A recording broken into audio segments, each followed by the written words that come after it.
오늘 함께 나누실 하나님의 말씀은 창세기 4장 1절에서부터 8절까지 말씀입니다.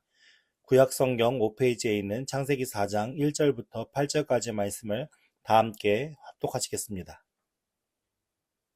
아담이 그의 아내 하와와 동침하매 하와가 임신하여 가인을 낳고 이르되 내가 여호와로 말미암아 득남하였다 하니라. 그가 또 가인의 아우 아벨을 낳았는데 아벨은 양치는 자였고 가인은 농사하는 자였더라. 세월이 지난 후에 가인은 땅의 소산으로 제물을 삼아 여호와께 드렸고 아벨은 자기도 양의 첫 새끼와 그 기름으로 드렸더니 여호와께서 아벨과 그의 제물은 받으셨으나 가인과 그의 제물은 받지 아니하신지라. 가인이 몹시 분하여 안색이 변하니 여호와께서 가인에게 이르시되 내가 분하여 함은 어찌 됨이며 안색이 변함은 어찌 됨이냐. 내가 선을 행하면 어찌 낯을 들지 못하겠느냐. 선을 행하지 아니하면 죄가 문에 엎드려 있느니라. 죄가 너를 원하나 너는 죄를 다스릴지니라. 가인이 그의 아우 아벨에게 말하고 그들이 들에 있을 때에 가인이 그의 아우 아벨을 쳐 죽이니라. 아멘.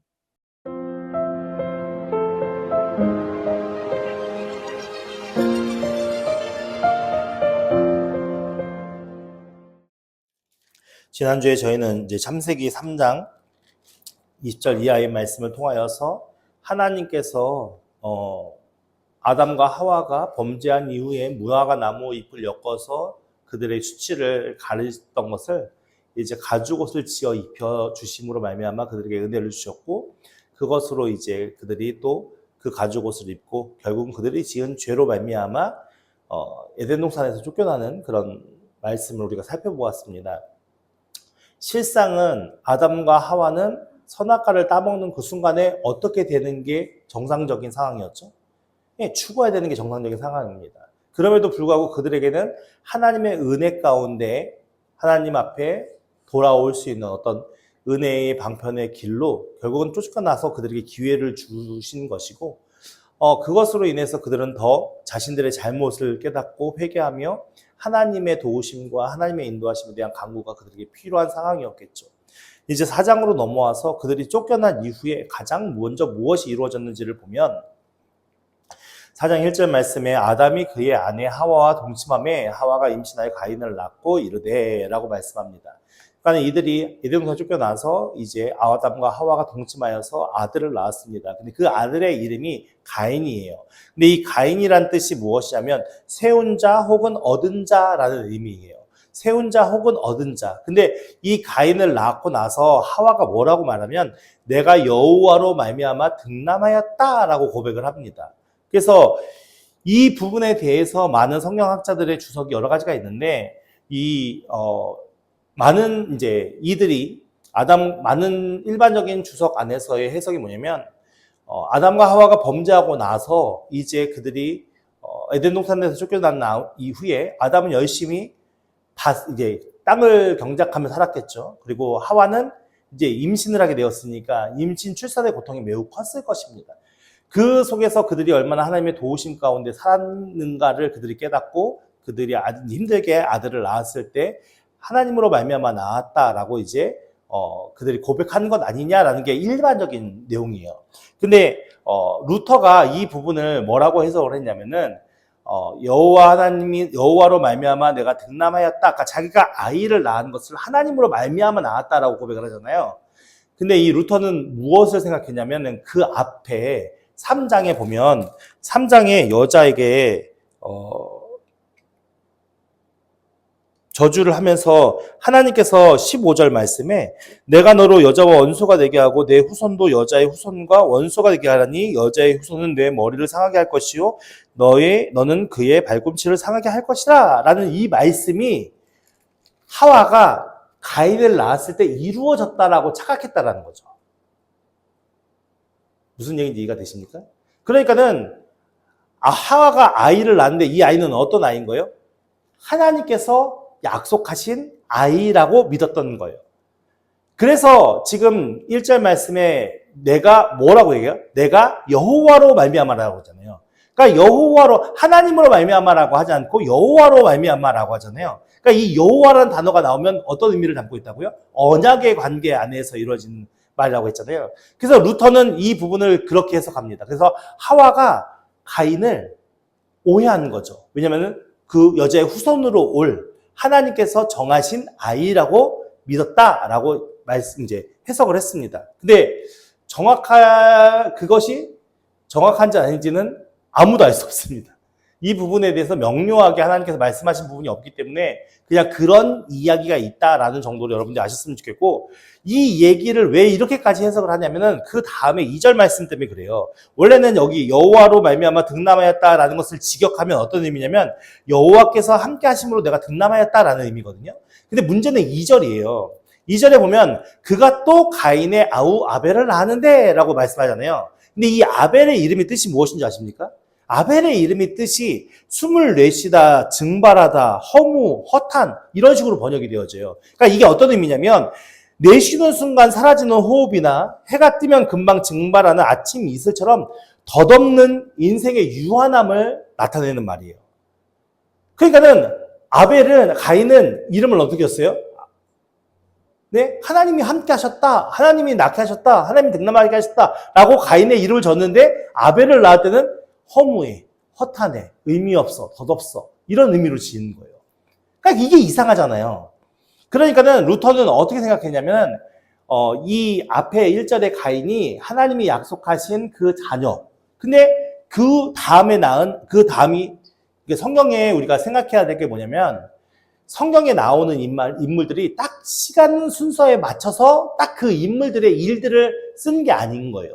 예를 들자면 이후에 우리는 다 성경에 대해서 아니까 가인이 아벨을 죽이잖아요. 그리고 하나님 앞에 섰을 때 내가 길에서 만난 자가 나를 죽일까 내가 염려합니다 라고 얘기하잖아요. 근데 만약에 성경이 딱 기록된 그 사건만 전부라면 지금 세상에 누구만 있는 거예요? 예, 아담과 하와와 가인만 있는 거죠. 근데 길에서 만난 사람이 누가 있겠어요? 그러니까 이 성경을 우리가 오해하면 안 되는 게 뭐냐면 성경은 많은 인류의 역사 속에서 그 중에서 하나님께서 필요하신 부분만 그 인물들만 뽑아서 지금 기록해 하신 거예요. 만약에 그 모든 인물들의 내용을 다 썼으면 이 책으로 기록이 안 됐겠죠. 그래서 가인을 뽑아 쓰고 아벨을 뽑아 쓰고 또 셋을 뽑아 쓰는 거예요. 그러니까 가인과 아벨 사이에 얼마의 기간이 있었는지는 명확하게 알 수 없어요. 그러니까 가인을 낳고 바로 아벨을 낳을 수도 있었지만 얼마의 기간이 있었는지는 알 수 없어요. 어쨌든 간에 가인과 아벨 사이에 또 여러 형제들이 있었을지도 모르고요.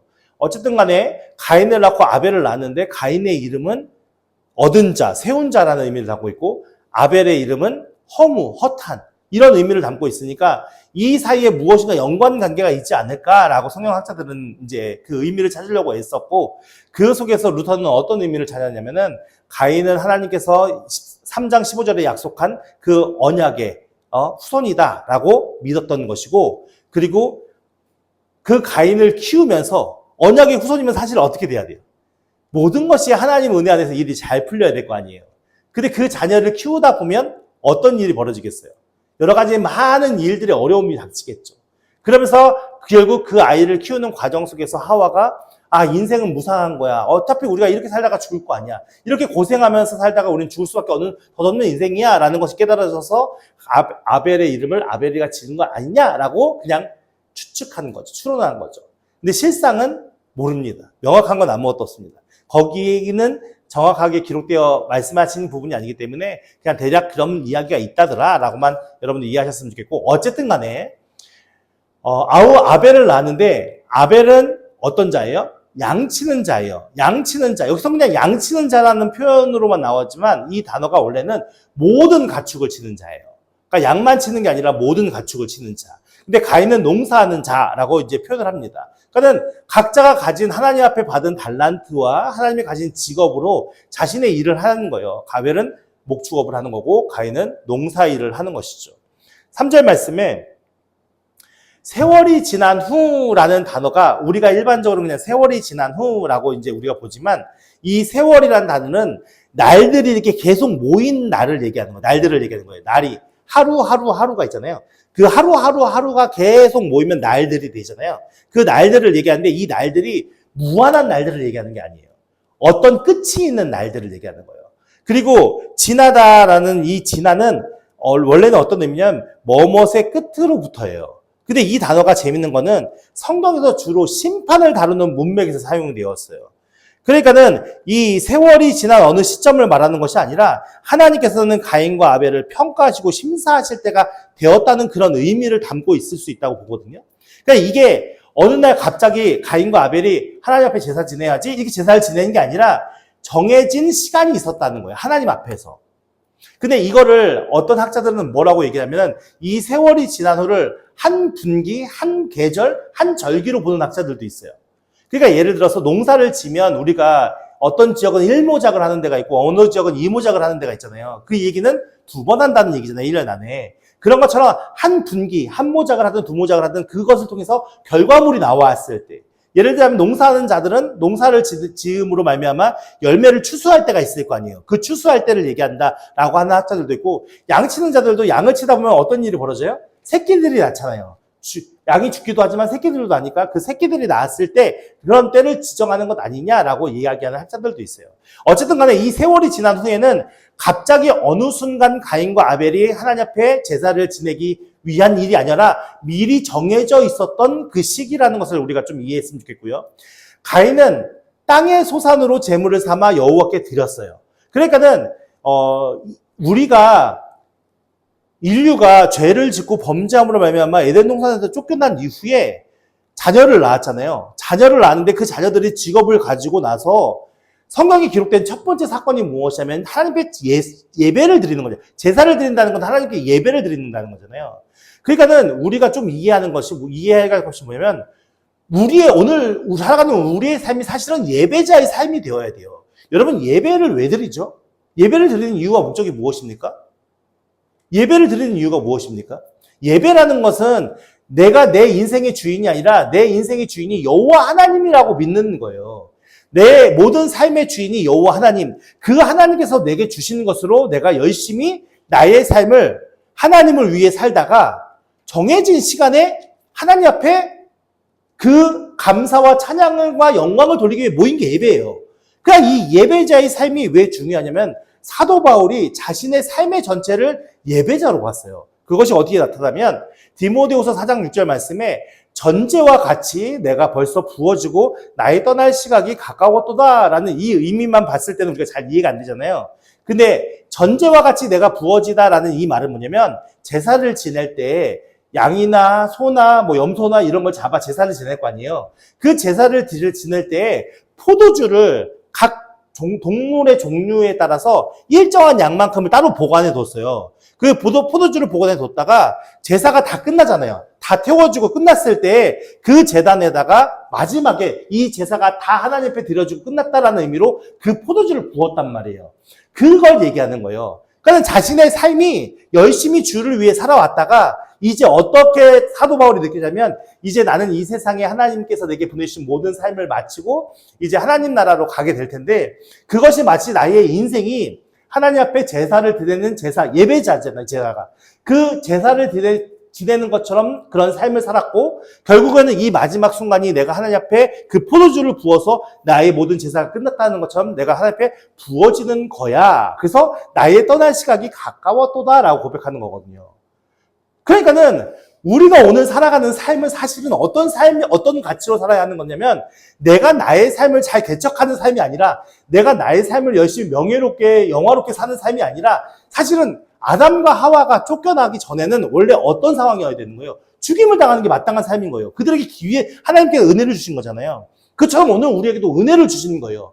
그러니까 그 은혜 속에서 우리는 무엇을 찾아야 되는 겁니까? 하나님이 우리의 인생의 주인이고 하나님께서 모든 것을 허락해 주셨으면 그 하나님께서 주신 것을 통해서 우리는 누구를 위한 삶이어야 돼요? 하나님을 위한 삶이 되어야 되는 거죠. 그게 마땅히 우리의 위치와 신분인 거예요. 원래는. 그래서 우리가 모든 삶이 사실은 어떤 삶이 되어야 한다고요? 예배자의 삶이, 청지기의 삶이 그런 의미에서 청지기 삶이라고 얘기하는 거예요. 왜냐면 내 것은 아무것도 없거든. 이해가 되십니까? 그래서 사실은 이 가인과 아벨이 예배드리는 제사를 드리는 그것을 통해서 우리가 무엇을 깨달아야냐면 우리의 인생이 사실은 우리가 우리의 삶을 세워가는 것 같지만 사실은 우리의 인생을 우리의 삶을 만들어가는 것이 아니라 하나님이 주신 것 안에서 내가 그것을 잘 하나님을 위해 섬겨드리는 일. 그러니까 예배가 서비스라고도 얘기하잖아요. 그러니까 예배가 서비스라는 것은 하나님을 섬긴다라는 거잖아요. 우리가 가진 모든 것으로 하나님을 섬기는 거예요. 그냥 단순히 주일날 교회에 와서 교회 와서 열심히 봉사하고 헌신하고 섬기는 그것이 예배가 아니라 우리의 삶 자체가 모든 것이 하나님의 것이니까 그 하나님의 것으로 누구를 섬겨요? 하나님을 섬기는 거예요. 그럼 내 마음대로 할 수 있는 게 있어요? 사실은 아무것도 없어야 되는 게 맞는 거예요. 그런 것처럼 이제 가인과 아벨이 제사를 드리게 되어지는데 4절 말씀에 보면은 우리 3절 말씀을 다시 한번 볼까요? 3절 말씀에 보면은 가인이 드리는 제사에 대한 설명이 간단 명료하게만 나와요. 땅의 소산으로 제물을 삼아 여호와께 드렸다. 그러니까는 가인의 제사는 그냥 땅의 소산으로 제물을 삼아 여호와께 드린 거예요. 근데 여기서 제물이라는 이 표현은 우리가 일반적으로 제물도 얘기하지만 선물을 얘기하기도 해요. 경외하고 우리가 존경하는 사람에게 선물을 드린다. 그러니까 하나님 앞에 제물만 가지고 나아가는 게 아니라 무엇이요? 내 마음의 기쁨과 감사를 담아 선물, 하나님께 드리는 마음으로 드리는 게 제물인 거예요. 그러니까 우리가 내가 많이 한다고 좋은 게 아니라 결국은 우리가 어떤 마음으로 하나님께 드리냐가 중요한 거죠. 그래서 4절 말씀에 보면 아벨은 다른 설명이 나와요. 아벨은 자기도 양의 첫 새끼와 그 기름으로 드렸더니 라고 얘기하는데 이 양의 첫 새끼와 그 기름으로 드렸더니라는 표현을 직역하면 어떤 의미냐면 그의 양 첫 새끼들 그리고 그것들의 기름을 라고 나와요. 그러니까는 이 양의 첫 새끼 단수로 표현된 게 아니라 복수로 표현돼요. 그리고서 이 양이 모든 동물을 얘기한다고 그랬잖아요. 모든 가축. 그러니까 모든 가축의 첫 새끼들이라는 표현도 될 수 있는 거예요. 이해가 되십니까?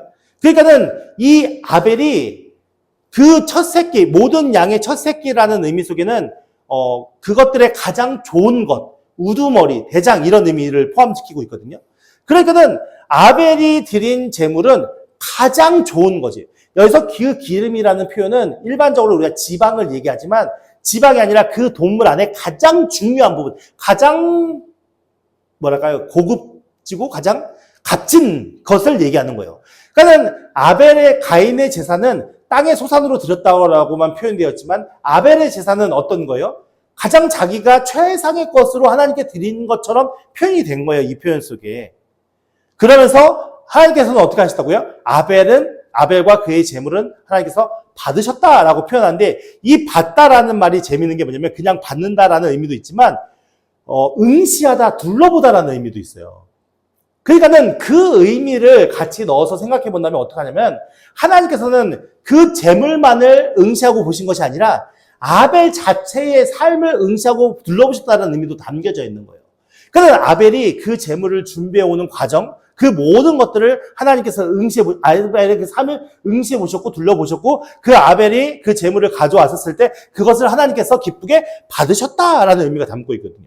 그래서 아벨의 제사에 대해서 평가를 할 때 히브리 기자가 뭐라고 평가를 하냐면은 히브리 11장 4절 말씀에 믿음으로 아벨은 가인보다 더 나은 제사를 하나님께 드림으로 의로운 자라 하시는 증거를 얻었다. 뭐 어떻게 드렸대요? 아벨이 믿음으로 드렸대요. 근데 우리가 믿음이라면 어떤 믿음을 얘기하는 겁니까? 하나님에 대한 믿음이잖아요. 우리가 어떤 것에도 믿음을 가지고, 우리가 사람과의 관계에서도 믿음을 가질 수 있고, 어떤 일에 대한 믿음도 가질 수 있잖아요.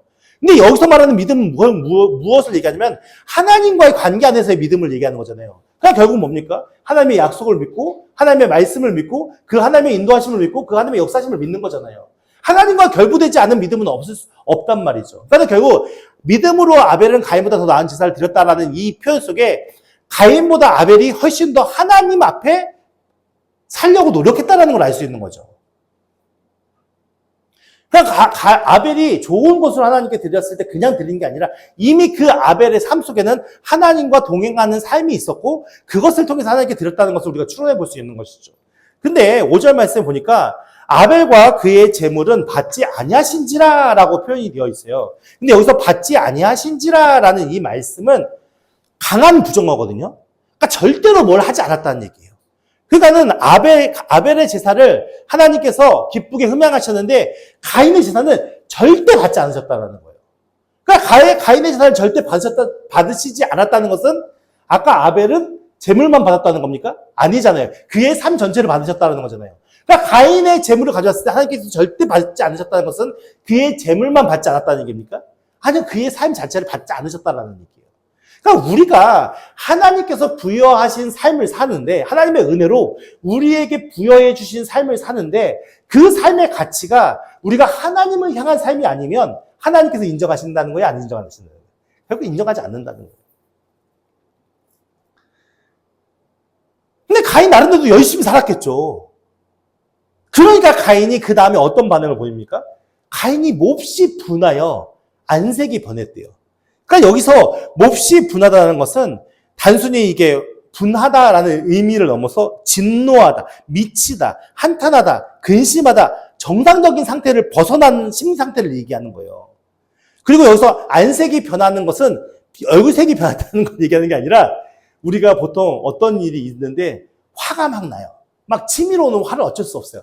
그럼 우리는 어떻게 행동하죠? 어떤 사람은 막 때리기도 하지만 어떤 사람은 아이들 같은 경우는 어때요? 너 화내는데 화내면 안 돼. 그럼 어떻게 하죠? 이러잖아요. 이처럼 고개를 떨구는 걸 얘기를 하는 거예요. 고개를 떨고 그러면서 자기의 분노를 막 이제 끌어오르는 거죠. 그 하나님께서 그 재물을 받지 않으시다는 것을 가인은 납득할 수 있었던 겁니까? 아니요, 없었던 거죠. 난 자신 나름대로도 열심히 준비해서 열심히 인생을 살았고 그 열심히 준비해서 하나님께 드렸으니까 이 가인이 화가 났겠죠. 그냥 대충 살다가 대충 얻어진 소산으로 하나님께 대충 드렸으면 나 인정하지 못하는데? 라고 얘기했을 때 화가 나겠습니까? 아니잖아요. 그러니까 가인의 삶도 나름대로는 열심히 살았던 삶이라고 추정이 되어지는 거죠. 근데 그 하나님께서 나는 너를 절대 받을 수 없어 라고 인정하실 때, 그렇게 없어 라고 하셨을 때에 가인은 그것을 받아들일 수가 없었던 거죠. 그러면서 6절 말씀에 여호와께서 가인에게 이르시되 내가 분하여 함은 어찌 됨이며 안색이 변함은 어찌 됨이냐.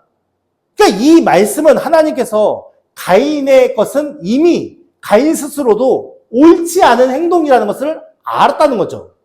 그러니까 가인에게 네가 분함이 어찌미고 안색이 변하면 어찌미냐? 너는 이미 잘못된 행동을 했고 잘못된 일을 한 것 아니냐라고 지금 누구를 책망하시는 거예요?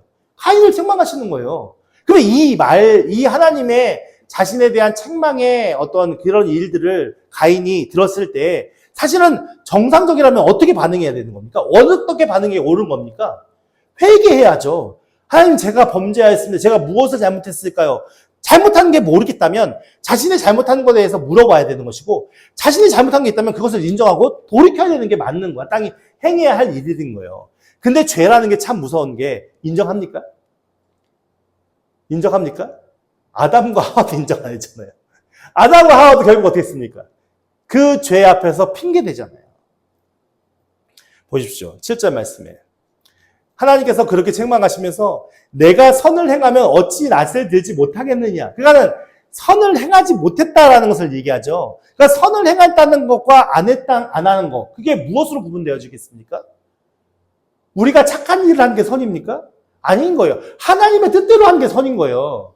이해가 되십니까? 그러니까 내가 아무리 이 세상에서 봉사를 많이 하고 헌신을 많이 하고 내가 다른 사람들 도와주는 일을 많이 했다 하더라도 그것이 하나님과 관계없다면 그것이 옳지 않은 일이 될 수 있는 거예요.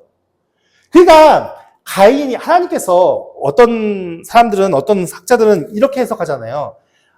가벨은 피해 제사를 드렸고 가인은 곡식의 제사를 드려서 하나님께서 받지 않으신 거다. 만약에 그게 맞다면은 모세의 율법, 모세가 하나님께 받은 율법의 제사 중에 소제라는 게 있어요. 그건 무조건 곡물로만 드리는 제사거든요. 그럼 하나님께서 그 곡물만 드리는 제사를 허락하실 이유가 없잖아요. 피해 제사만 받으신다면. 그러니까 그게 맞지도 않는 것이고요. 하나님께서 직업에 어느 건 옳고 어느 건 나쁘다고 하셨습니까?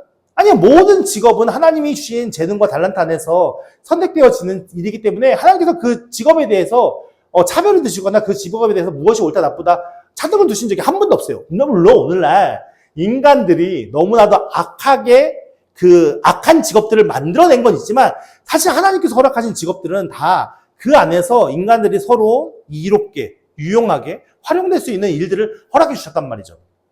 그렇다면 농사와 양치는 문제도 아닌 것이고 그것이 피가 있느냐 피가 없느냐의 문제도 아닌 것이에요. 그렇다면 내가 선을 행하면 어찌 낯을 들지 못하겠느냐 이 말 속에 결국 무엇을 알 수 있는 거예요? 아벨은 하나님께서 원하시는 대로 한 것이고 가인은 하나님께서 원하시는 대로 안 했다라는 걸 알 수 있는 거예요. 아무리 열심히 있어도 우리가 아무리 특심이 있어도 우리가 하나님의 뜻대로 하지 못한다면 선이에요, 악이에요? 선이 아닌 거예요. 이해가 되십니까? 그러니까 우리의 신앙생활은 철저하게 내가 갖는 가치관 중심적인 신앙생활이 되면 안 되고 철저하게 하나님의 말씀이 중심이 된 신앙생활이야 우리가 선을 행하는 자들이 되는 거예요. 그러니까 오늘 내 생각에는 이렇게 하는 게 맞아. 이게 옳습니까? 내 생각에는 이렇게 하는 게 하나님이 기뻐하시는 것 같아. 이게 맞습니까? 뭐가 맞을까요? 하나님의 말씀은 이걸 원하죠. 하나님의 말씀은 이렇게 하라고 했어. 그래서 그대로 지키는 게 우리가 선을 행하는 겁니다. 믿으십니까? 그래서 우리가 그러한 삶으로 나아가야 되는 것이죠. 그러면서 어찌 나시를 들지 못하겠느냐. 선을 행했다면 하나님께서 기뻐 받으실 것이고 하나님이 기뻐 받으셨다면 어찌 하나님 앞에 당당하게 이렇게 나서지 못하겠어요. 근데 고개를 숙였다는 것은 이미 자신이 하나님 앞에 범죄했다는 얘기고 그 범죄로 말미암아 무엇이요? 수치가 들어왔다는 것이고 그러니까 하나님을 똑바로 보지 못하고 고개를 떨구는 상황에 놓여 있는 것이죠. 그럼 결국 그가 범죄했다는 것은 죄를 지었다는 얘기고 죄가 들어오니까 죄가 문에 엎드려 있느니라 라는 말씀은 뭐예요? 죄가 지금 그러니까 문에 엎드려 있다는 표현이 이제 사자나 짐승들이 먹잇감을 앞에 놓고 그 먹이를 낚아채기 위해서 잡기 위해서 이렇게 웅크리고 있는 모습을 얘기하는 거예요. 그래서 베드로 사도는 베드로에서 뭐라 표현합니까? 우는 사자, 베드로에서 5장 8절에 우는 사자와 같이 두루 다니며 그렇게 얘기하잖아요. 그러니까 마찬가지로 그 죄의 모습이 마치 그렇다는 거예요. 마귀의 모습이. 그러니까 그 죄가 문 앞에 엎드려서 지금 너를 삼키려고 대기하고 있어. 그러니까 죄가 너를 원해. 그러니까 우리의 마음에 갈망하는 거예요. 죄가 들어오면 우리 마음속에 무엇이 일어나요? 그 죄를 행하고 싶은 갈망이 우리 안에 들어오는 거죠. 그러니까 지금 가인은 어떤 상태예요? 심리적으로 불안한 상태고 그 마음이 심히 분하여서 마음속에 어떤 마음이요? 화를 분출하고 싶고 자신의 어떤 죄악을 표출하고 싶잖아요. 근데 그것이 우리의 가인의 마음 속에 들었다 할지라도 하나님께서는 뭐라고 말씀하시는 거예요? 그렇게 네 마음속에 죄에 대한 갈망이 그렇게 많이 죄가 너를 원하는 것처럼 일어나지만 너는 어떻게 하는 자가 돼요? 죄를 다스려라 라고 명령하거든요. 그러니까 실상은 우리가 어떤 자가 되냐면 막 그 죄의 유혹을 우리가 다스릴 수 있는 자가 되어야 되는 거예요. 실상 그럴 수 있습니까? 아니요, 그럴 수 없어요. 하와도 쓰러졌고요. 죄를 표출했고요. 가인도 결국 죄를 표출해요. 그러니까 우리의 인생은 죄의 유혹에 대해서 넘어질 수밖에 없는 죄인들인 거예요. 그래서 우리에게 누가 필요한 거예요? 예수 그리스도가 필요한 거죠.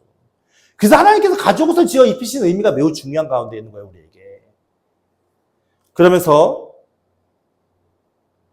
8절 말씀에 가인이 그의 아우 아벨에게 말하고 그들이 들에 있을 때에 라고 표현되어 있는데 이 부분을 매튜엔이라는 학자가 뭐라고 해석을 했냐면은 아우 아벨에게 말하고 라는 말이 그냥 단순히 말을 했다라는 표현이 아니라 유인했다라고 얘기해요.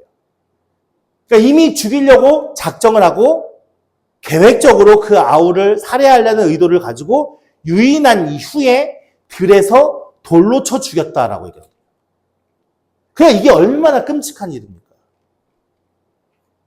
그러니까 결국 하나님의 말씀대로 살지 못한 것으로 인해서 범죄한 가인은 그가 죄의 유혹에 노출되어질 수밖에 없었고 죄의 유혹에 노출되어졌을 때 다스려야 되는데 다스려라 하는 하나님의 말씀을 그들이 받았음에도 불구하고 그 말씀을 지키지 못하여 결국 그 아우를 유인해서 죽이는 악한 행위까지 나아가는 그것이 인류 최초의 살인의 현장의 모습이었습니다. 그래서 요한 1서 3장 12절에 이 부분을 뭐라고 평가하냐면 가인같이 하지 말라. 그는 어떤 자? 악한 자에게 속하여 그 아우를 죽였으니 어떤 이유로 죽였느냐? 자기의 행위는 악하고 그 아이의 행위는 의로움이라. 어떤 말입니까? 그가 가진 생각, 그가 가진 가치관 이미 어떤 자라는 거예요? 악한 자에 있었다라고 평가를 하는 겁니다. 그러니까 우리가 하나님의 말씀이 떠난 자의 삶, 하나님의 말씀과 함께하지 못하는 삶, 하나님의 뜻과 함께하지 못하는 자의 삶이 어떤 자겠습니까? 당연히 악한 자의 삶일 수밖에 없는 거죠. 그러니까 오늘 우리가 경각심을 갖고 믿음 생활을 해야 하는 이유가 뭐냐면 신앙생활이라는 것 자체, 봐보세요. 가인도 하나님을 알고 살았고 아벨도 하나님을 알고 살았습니다. 불신자들의 삶이 아닌 거죠. 신자들의 삶인 거예요. 그 하나님 앞에서. 근데 그 신자들의 삶이 어떤 자는 하나님이 그의 모든 제사와 삶을 받으셨고 어떤 자는 그 모든 것을 받지 않으셨다고요. 극명하게 대비되는 이유는 무엇이냐면 이 사람은 믿음으로 하나님을 향한 선함으로 서 있는 사람이고 이 사람은 무엇이요? 자기 자신의 악한 자의 삶을 살았던 삶인 거예요. 그러니까 오늘 우리의 삶이 신앙생활이 내 마음과 내 뜻대로 하는 신앙생활이라면 우리의 삶이 하나님 앞에 있다 하더라도 악한 자의 삶일 수 있다는 거예요. 이해가 되십니까? 그러니까 우리가 예수 그리스도로 말미암아 거듭난 하나님의 백성이라면 내가 얼마나 악랄한 죄인인 줄 알아야 되는 거예요. 내가 얼마나 가능성 없는 죄인인 줄 알아야 된다고요. 내가 정말 가능성이 없는 죄인이기 때문에 더욱더 우리가 누구를 의지해야 되는 거예요? 여호와 하나님을 의지해야 되는 거예요. 그리고 그 하나님의 말씀을 철저히 순종하려고 애쓰고 힘쓴 자들이 되어야 되는 거예요. 그래서 우리가 내가 내 의지를 가지고 선을 행한 자가 아니라 나의 연약함을 알고 인정하고 내 부족함을 깨달아서 하나님을 의지할 때 그 하나님께서 우리를 붙드셔서 선한 길로 인도하시는 게 우리 신자의 삶이거든요. 그 삶이 어떤 삶이 되어야 한다고요? 예배자의 삶이 되어야 한다고요. 그러니까 이제는 내 욕심과 욕망을 위한 삶이 아니라 하나님께서 내게 허락하신 이 환경 안에서 최선을 다해서 하나님을 섬기는 삶을 사는 것이 오늘 우리의 삶이 되어야 함을 오늘 창세기 4장 1절에서 8절 말씀을 통해서 우리가 깨달아야 하지 않을까라고 생각되었습니다. 여러분, 오늘 말씀을 통해서 여러분들이 마음속에 깨달아지는 부분은 무엇입니까? 지금 우리가 얼마나 그릇된 가치와 그릇된 믿음으로 우리의 신앙을 포장하고 있는지를 알아야 하는 것이죠.